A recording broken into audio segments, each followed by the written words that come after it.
வணக்கம் ஃப்ரெண்ட்ஸ், இது ஆரி பழகலாம் வாங்க. இப்போ நீங்கள் பார்த்துட்டு இருக்கிறது பானி ஸ்டிச் எப்படி போடணும்னு பார்ப்போம்.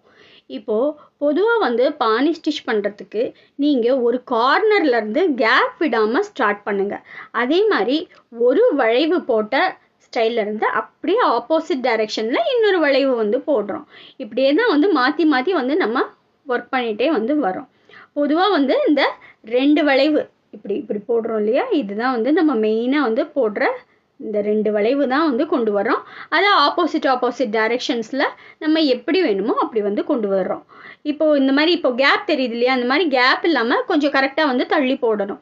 நீங்கள் போட வேண்டிய டிசைனை இந்த மாதிரி முதல்ல ட்ரா பண்ணிவிட்டு ஓரளவு ஒரு ரவுண்டு போட்டு பார்த்துட்டிங்கன்னா எங்கே நம்ம கேப் விடுறோமா, கேப் விடாமல் எப்படி போடணும் அப்படிங்கிற ஒரு ஐடியா வர வச்சுட்டு ஸ்டார்ட் பண்ணலாம்.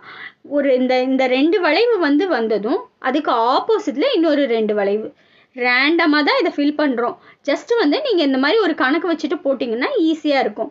உங்களுக்கு இன்கேஸ் ரொம்ப கஷ்டமாக இருக்குது பிகினிங்கில் அப்படின்னா நீங்கள் என்ன பண்ணலான்னா, இப்போ நான் இதை வரைஞ்சிருக்கிற மாதிரியே உங்கள் பேட்டர்னை சுற்றி நீங்கள் வரைஞ்சிட்டு ஸ்டார்ட் பண்ணலாம்.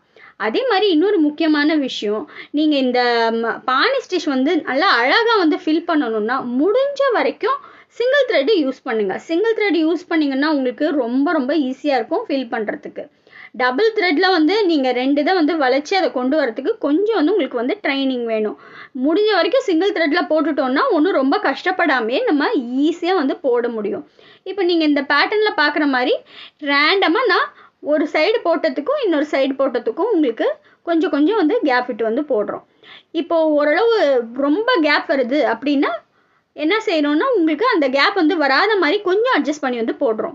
அதே மாதிரி அந்த வளைவு அழகான வளைவாக இருக்கணுமே தவிர ஸ்ட்ரைட் கோடாக போயிடக்கூடாது. அது மட்டும்தான் இதில் இம்பார்ட்டண்ட்டாக பார்க்கணும். மற்றபடிக்கு இதை ரேண்டமாக நம்ம அழகாக ஃபில் பண்ணலாம். இந்த ஸ்டிச் ரொம்ப இடத்துல நம்ம ஃபில்லிங்காக யூஸ் பண்ணுவோம்.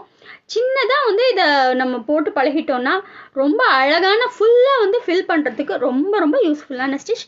Thank you friends.